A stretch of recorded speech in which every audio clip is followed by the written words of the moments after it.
Neno la Bwana siku ya leo katika Mathayo 25 mstari wa 36 hadi mstari wa 40 inasema hivi: nalikuwa uchi mkanivika, nalikuwa mgonjwa mkaja kunitazama, nalikuwa kifungoni mkanijia. Ndipo wenye haki watakapomjibu wakisema, Bwana, ni lini tulipokuona una njaa tukakulisha, au una kiu tukakunywesha? Tena ni lini tulipokuona mgeni tukakukaribisha, au uchi tukakuvika? Ni lini tena tulipokuona mgonjwa au kifungoni tukakujia?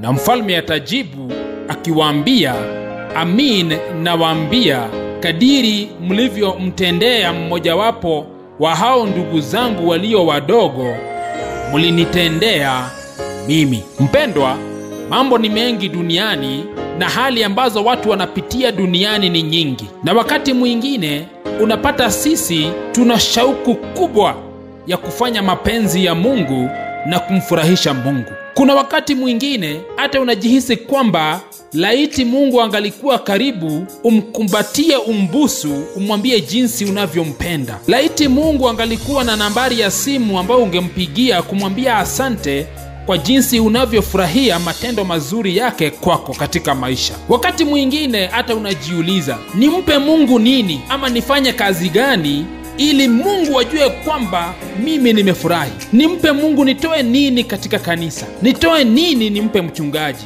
Nitoe nini nimpe nani? Niambie Mungu nini kwa sababu ya jinsi alivyonitendea mambo mazuri ya kunifurahisha? Lakini wakati mwingine kumbe tunakosa kugonga ndipo katika hali hii ya kutaka kumfurahisha Mungu, kwa sababu maandiko haya yanasema kwamba siku ya mwisho kuna watu wataambiwa kwamba nilikuwa uchi mkanivika nguo. Huyo ni Yesu atakayekuwa anaambia watu katika ile kesi ya mwisho, baada ya ulimwengu na mbingu kuondoka na mamlaka yote kuwa chini ya mamlaka ya Yesu mfalme wa wafalme, ya kwamba Yesu atawaambia, nilikuwa mgonjwa mkaja kunitazama, nalikuwa kifungoni mkanijia. Na watamuuliza, tulifanya hivyo lini? Naye atawaambia, ambalo mlitendea mmoja wa ndugu zangu wadogo, hilo ni mimi mlitendea. Ya kwamba wakati mlipatia mtu chakula wakati alikuwa njaa, hata ingawaje alikuwa mtu mdogo, hata ingawaje alikuwa mtu mnyonge,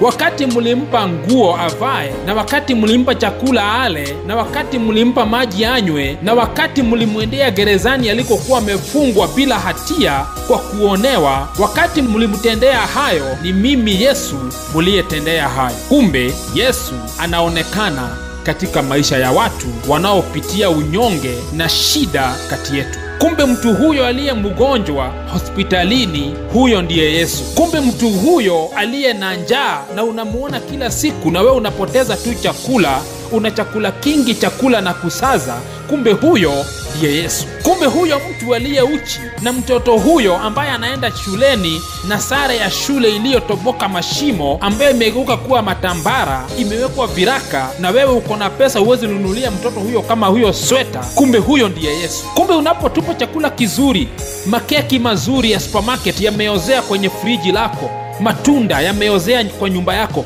unayatupa kwenye pipa, na watoto wa majirani wanaenda kujiangalilia jinsi ulivyotupa chakula kingi. Kumbe watoto hao wakati wanavyotamani ugawe chakula hicho kabla ya kiharibike, na wewe unangoja tu kiharibikia katika kabati, maziwa mazuri ya pakiti yanaozea kwenye kabati yako. Kumbe hao ndiyo Yesu ambaye anajileta akiwa katika nafsi hiyo, ili kama ungependa kabisa kumfurahisha, ufurahishe hao. Yesu hana njaa ya chakula. Mungu haendi uchi. Mungu hana hofu. Mungu hana magonjwa. Wanaogonjeka ni watu. Kama ungependa kumfurahisha Mungu, ebu na ushughulikie wanyonge na wagonjwa na watu ambao ni maskini, ambao wako tu hapo karibu na mlango wako. Kwa sababu siku ya mwisho utasikia Yesu akisema alikuwa uchi, na wewe utadai haukumuona. Kumbe ulikuwa unamuona kila siku na haukudhani ni Yesu. Mpendwa, Ukingoja Yesu ambaye amevalia suti, ukingojea Yesu ambaye ana muonekano mzuri, utangoja sana. Na siku ya mwisho ukisomewa mashtaka yako mbinguni, utakuja kuulizwa swali na utashtuka sana.